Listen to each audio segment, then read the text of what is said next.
Okay, so I have just been to Helena's shop, the sewing school. It's pretty funny because at the beginning of the year she wrote her life story to have a sewing shop that is and a school where she could have people that she teaches how to sew, and then they sew for her, and then she'd have a shop and she'd have dresses hanging all over it. And I should have showed you this while I was there, but anyway, I went there today and she has dresses hanging all over because she has got some pretty big contracts and a lot of small contracts for people that she is sewing for, and she is doing very well. Anyway, I just was teasing her because exactly it's happened how she wrote it down in just this short time. And she's even got Thomas and Shemaine going for sewing lessons at her shop, so that is also part of what she wrote, to have sewing students. And I think Eliza Tyler is also going to start taking sewing lessons from her, so that's kind of funny also. Anyway, just wanted to give you a little bit of idea of our neighborhood as I walk down the hill from Helena's shop to our house, so you can kind of get a feel for Donna and what it looks like. This is the dry season right now, so we haven't had rain in probably 3 or 4 weeks, and in the rainy season it rains every day at 4 o'clock in the afternoon, like torrential rain, like rain you've never even seen before. So this is the time where everything is starting to dry out. It's really, really dusty. Our house on the inside and the outside gets coated in a layer of dust every day, and the kids try to clean it up. Now I know why everything's dusty, because after a while we just kind of give up on it. So anyway,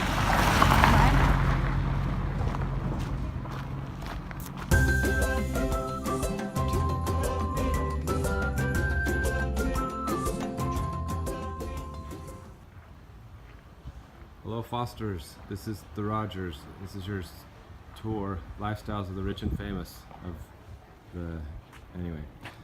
I have Shemaine here with me. She is going to give you a tour of the outside of our home. So step over there and start talking, Shemaine, and I'll just follow you and film. This is our You gotta talk car. loud. This is our car with lots of dents in it.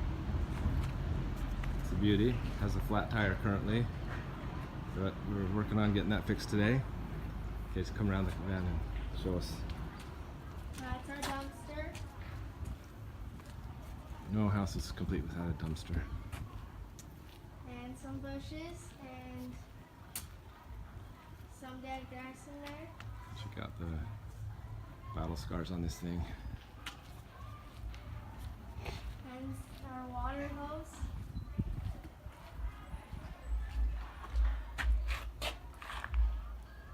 Our water hose. Show them the poly tank pump. This is our poly tank pump.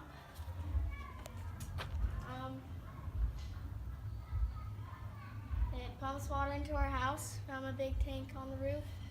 So it pulls it out of a well, goes up through here, up on top of the house, and up at the very top there's a big container. It holds it in, and then it just uses gravity to pressure the pumps. Let's go on back. So that, flip that switch and it starts filling up our tank, and when it's full it overflows and drips down, and you know to turn it off. Is that right? You want to grab it fast? This is our friend back who's helping us change our tire.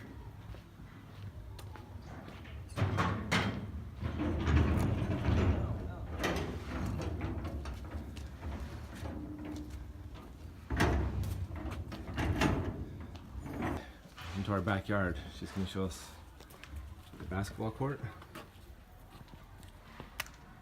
which we inherited when we got this place. I was surprised. I've only seen a couple basketball courts that weren't at a school.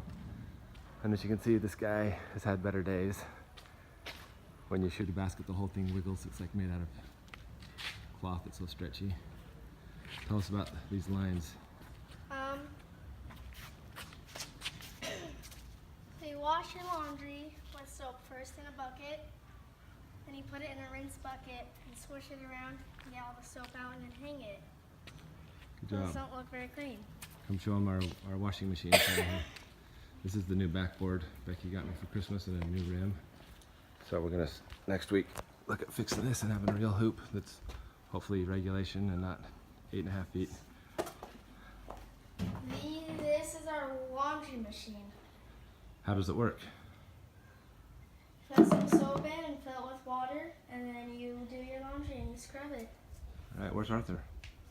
I don't know. Arthur, he probably snuck in the house. Okay, show us the rest of the stuff in the back. There's our thorn tree and some more lines. Thorn tree. And some water tanks for storage, but we don't use those. Never used them, they're pretty nasty inside. This is our compost pile. This is Josh's Pineapples. garden. He's growing some corn. And this is an outhouse, which doesn't look very pleasant inside. So. We don't use it, we have indoor plumbing. And this is Josh's watermelon. And Thomas's watermelon and Corn. corn. There's Arthur. This is some more watermelon and some pineapple and another pineapple, which we're probably going to dig up because it takes 3 years to grow. And that's where the water goes to drain outside of the gutter. And then we're back in the front yard again. Front porch. So I slipped in the dog mine. All right, and then we're gonna show you the inside in just a second.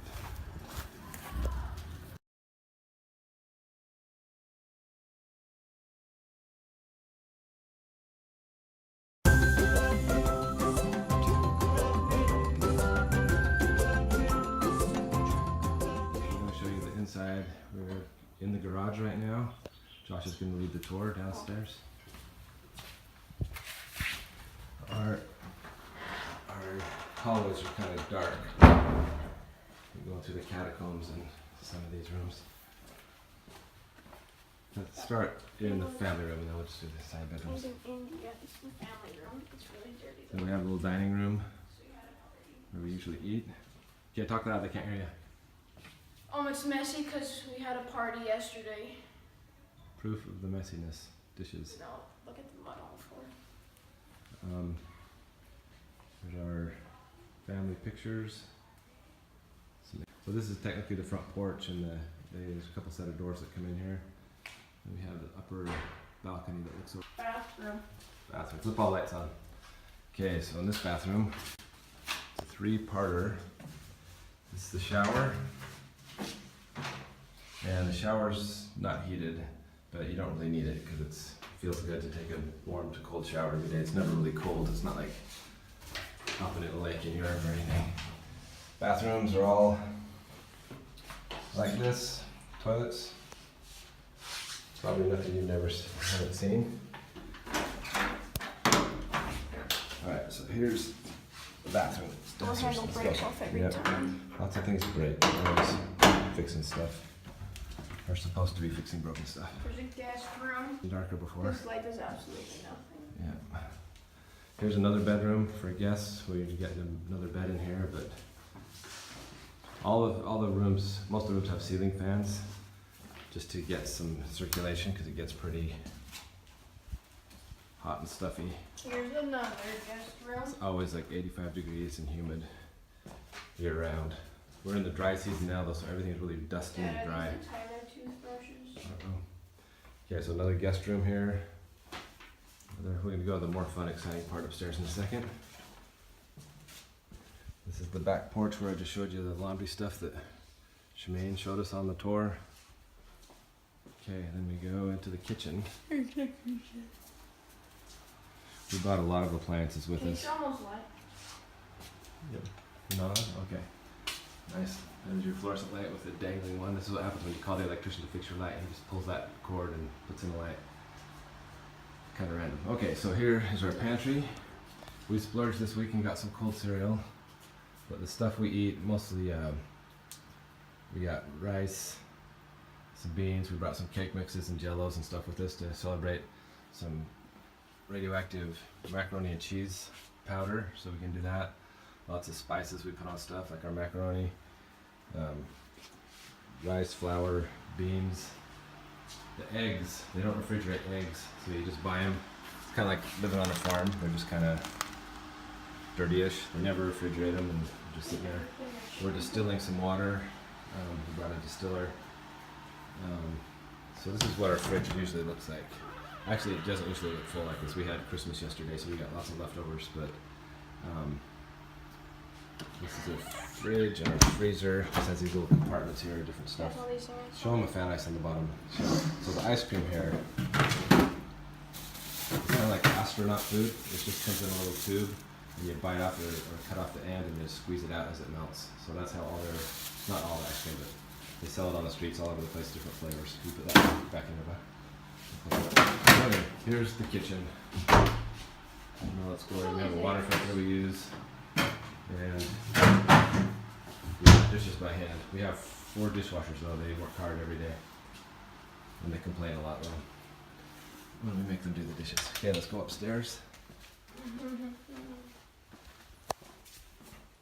Oh, then we got one more room down here. Another guest room. This is where Melanie's going to be staying here in this room. This one has air conditioning, so it's extra ritzy. And this one has a water heater for the bathroom, so Oh, we gotta clean this yeah, it's not bad. before Melanie gets here though. So this is this room, probably one of the nicer rooms in the guest rooms in the house. Okay, upstairs. Come on, Josh. We've got a lot of storage here. Some still some clothes, lots of books and things we take to places for donations, but we still have some we're waiting to give to people. Okay, up our stairs here.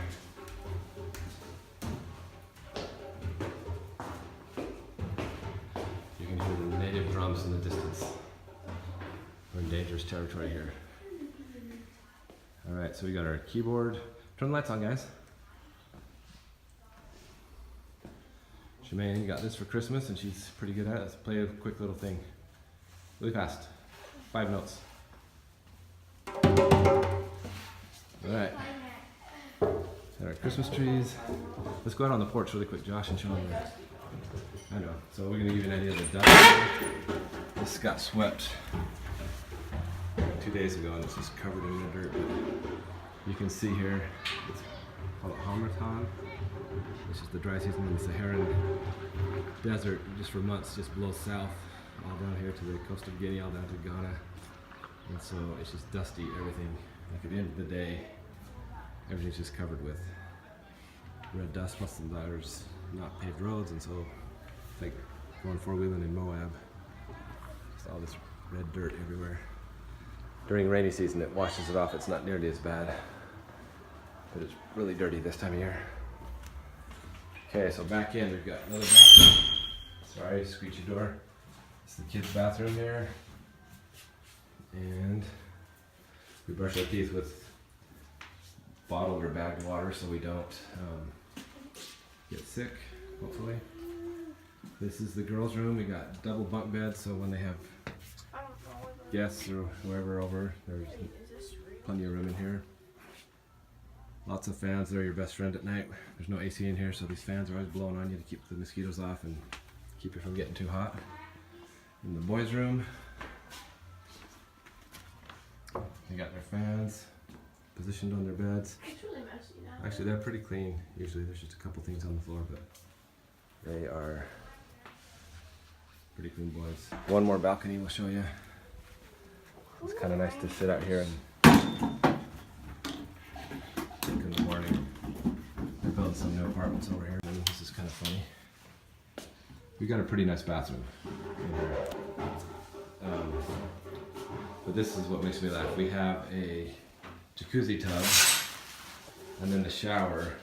This is the shower. It comes up this tall. So if I want to shower, I have to squat down and hold this over me. Oh, see that mosquito there? Anyway. So, we have a water heater in ours. So this is luxury if you like taking a bath, but I don't. Taking a bath of nerdy water, cold water, or hot water in this weather. But it just makes me laugh. It even has a built-in radio to it. It's this huge luxurious thing, but it's like you can't even shower in it. So I always shower downstairs.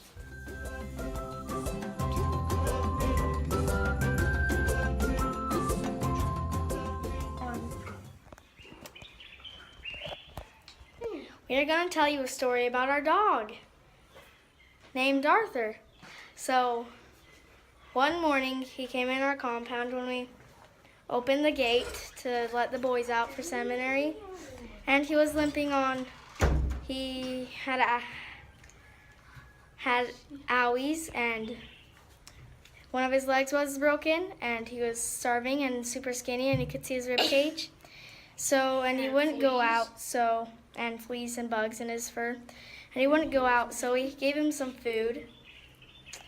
So we tried to give him some food, and he ate it. And then that same day, the caretaker, the landlord's niece came, a nephew. The landlord's nephew came and told that the dog came with the house that we were renting. So then we kept him, and we took care of him and made him big, and now he's good and healthy and has no fleas anymore, and has lots of muscles and is big, and so now he's good. Arthur. Look at his face. His innocent face. Bye. He's a guard dog. Bye. Bye, Frank.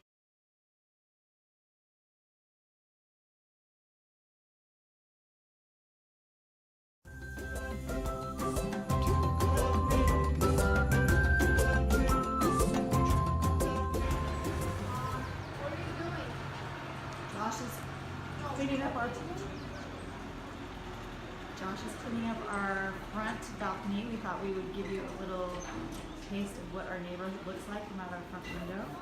But see this floor right here? It is, you could eat off of it. It's so clean. And this is our patio that gets coated with a full layer of dust almost every day. But we're so excited to show you our house that they've been working all day to clean it up. Josh, got anything to say to cousins? Hi. How Merry are Christmas. you? Merry Christmas. Anything about living in Ghana that you want to share? I'm sure we'll do more sharing also. I need someone to open the thing for me. Hello. There's I am Tom. old and gross and dirty. He's heading out to go make one last run for the last Christmas errands to the bank. So he needs somebody to go let him out the gate. I let him watch this when you pull out and enjoy that. Okay, you can do it. Arthur's collar is Come pull over to our This is our neighbor. They have really loud dogs at night, like super loud. They have a water drilling business, so you can see they have lots of equipment and pipes and things down there. You can see the layer of dust that everyone has here. Back behind that tree, you can't really see it, but there's an orange and green building that's a gym. It opened the same week we moved into this house, so that's kind of funny. This corner right here is called New Site Station. It's Daban. We live in the city, I guess it's like a village, kind of like a suburb of Kumasi. Used to be a village of Daban, and now it is just part of Kumasi.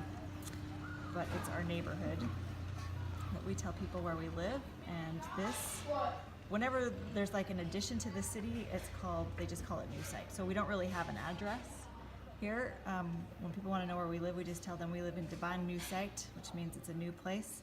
You can tell it's new because the road is not paved. Yeah, he's on his way. There's Tom getting the gate. Down there in front of our driveway, you can see somebody dumped a load of old concrete and broken bricks to fill in the holes. We're actually grateful for that, even though it's also a pain because now we have to drive over it and grind it into the ground. And it'll still just be a hole when we're done. But we have this shop across the street. It's kind of like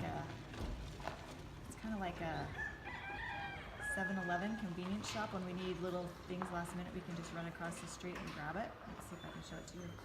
Oh, there we go. Yep, I can. that lady. There is a pharmacy right there where we can get some things. Josh is getting the dog. We always have to hold the dog bag back. Whenever we leave our house, our dog totally freaks out. And at first we wondered what was wrong with this dog, like how he has been abandoned or left somehow, like psychologically damaged. And then one day my friend was here helping with my laundry and she heard him kicking up this big ruckus that you'll probably hear in just a second. And she said, oh no, he's doing his job. Whenever we open up the gate and we're leaving someplace, he is alerting everyone outside the gate to back away. He's letting them know that we're coming out and that they should back away so that he's basically clearing a perimeter for us, which means he's a really, really, really good dog. And we already knew that, but there goes Tom's on his last Christmas errands. A cute boy coming down the street. You can see the layer of dust on the top of our car. Every day when we go out, Tom throws a bucket of water on the windshield so that we can see. Taxis picking up people and dropping them off here. There's a barber shop right here. And then right beyond that, there are 2 fast food restaurants where we can get beans and rice for about 65, 70 cents to feed about 2 people, so that's awesome. We call it fast food when we're hungry for lunch, but we don't want to fix it. I don't think we could buy that food and do that ourselves. So that's nice. And down over here, that green umbrella is our fruit lady. Fruit stand, it's just, you can see it's right outside the gate. So we're gonna go visit there in just a second and get our fruit for tomorrow and for Christmas. We need lots of kwadu, which is bananas. I already checked, she does not have any abrobe, which is pineapple. I'm very disappointed about that. But I guess that's what happens. When it gets bought, she knows she's not gonna be working tomorrow, so she's not gonna stock a bunch of fruit. So, anyway, that's our neighborhood.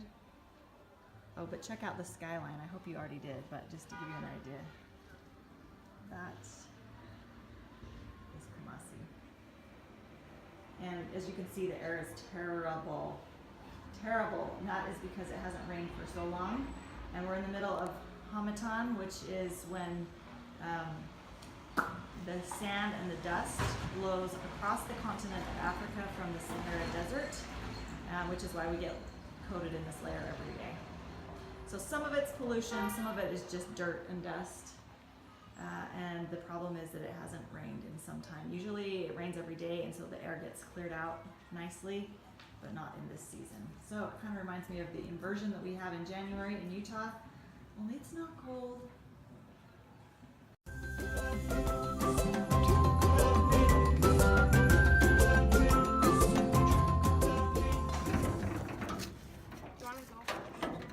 Yep, okay, we're going out to get fruit on the street. Stay.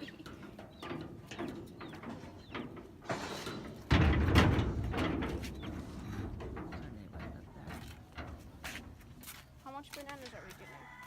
I guess we get like 15 CDs of bananas, maybe. And I think she's only got 1 watermelon, so we'll just see what we got today.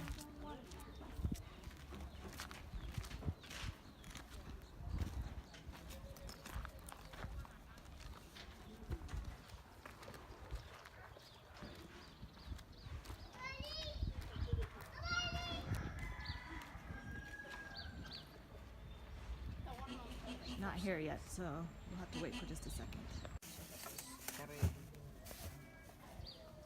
So Josh is getting a fruit.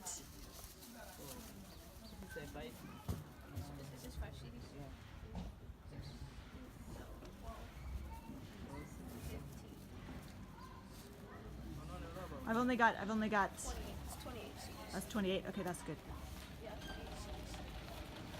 Which is Uh, this one is it's 28. this one. This So Six, 5 five, and 6, 11. 11, Yeah. and then 15. for banana. Banana for 15. Yeah. Now which is 20. Oh wait, So 11. This is 5. And this is 6. Yeah. I don't know. 26. Sorry, we have to do math.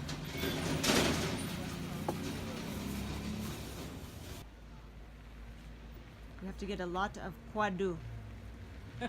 Many kwadu Kwadu. for Christmas. Kwadu for Christmas.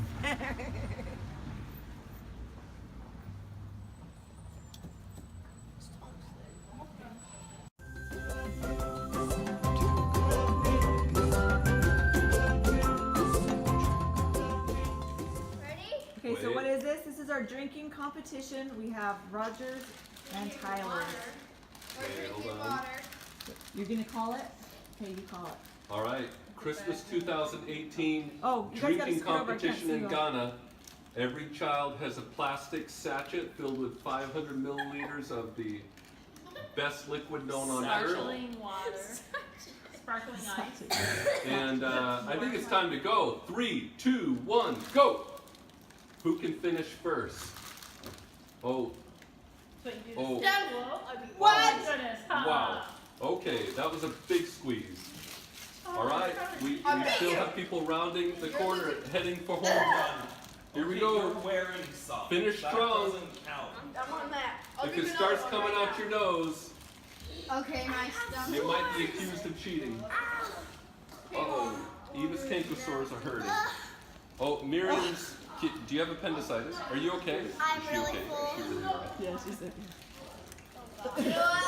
Oh, Eva's just, Eliza's just enjoying it. I don't know if you can see Miriam? it all on the floor. Bad idea. I've got a feeling that Roger's looked at it all the time. Hold up. Where Except is for Thomas? Miriam. Miriam's really struggling. Are you okay? Thomas. We need a Christmas miracle, folks. Oh,